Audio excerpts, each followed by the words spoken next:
Hello students, I hope you are doing well, and I am excited to join you today as we continue our study in the book of Matthew.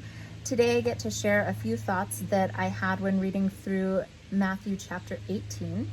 If you haven't had a chance to read it yet, go ahead and pause the video right here, take a moment and read through it. And as you're reading through it, a thought to consider is, how do Jesus's priorities in this chapter differ from what our priorities sometimes are?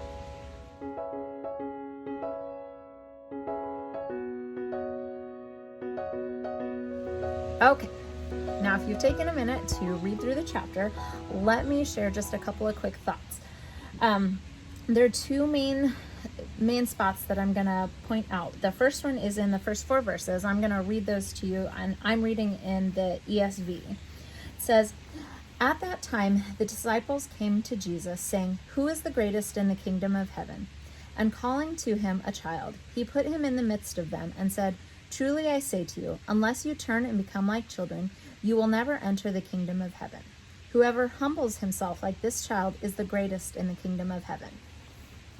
So I know that there can be a lot of different ways that we think about who is important, especially in an age of Instagram influencers or cool kids and not cool kids at school, or even political leaders, even celebrity Christians and leaders in the church, whether our church or the broader church.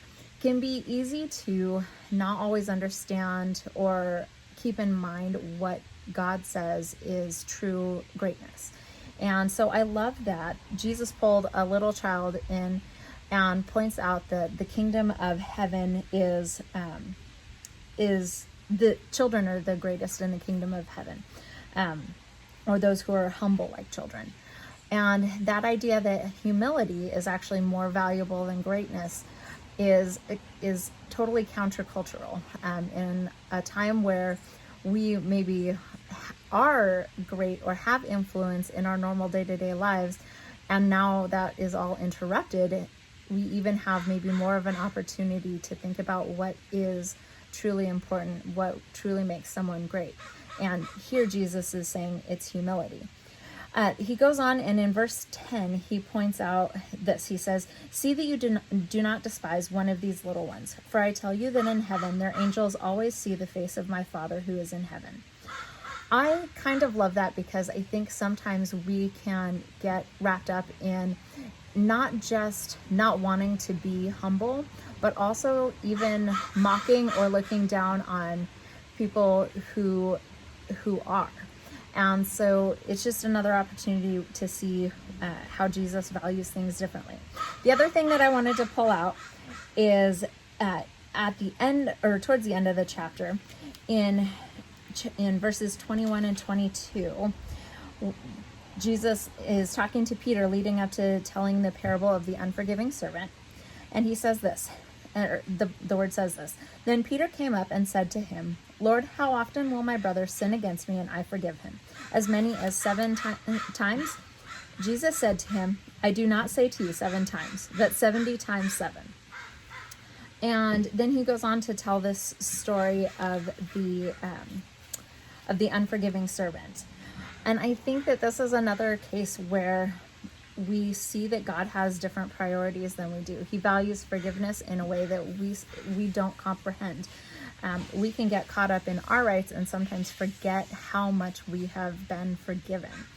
And so there is this example that Jesus gives of the servant who is forgiven so much, and then he finds a fellow servant who owes him such a small amount in comparison and has him arrested, and his priorities are all backwards.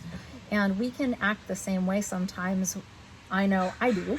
And it's an opportunity for us to consider how much Jesus forgives, or how much Jesus values forgiveness, so much that he was willing to lay down his life at the cross for our sins.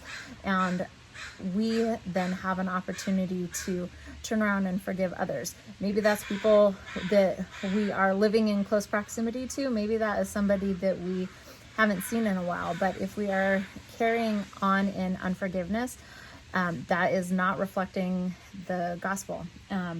And that is something that Jesus is pointing out, because he knows that those who are following him truly understand the things they've been forgiven of, and therefore will turn around and offer forgiveness to other people. So there are a couple of ways that I saw in this chapter that Jesus is valuing things differently than we sometimes do. I hope that gives you some stuff to think about. Have a great day.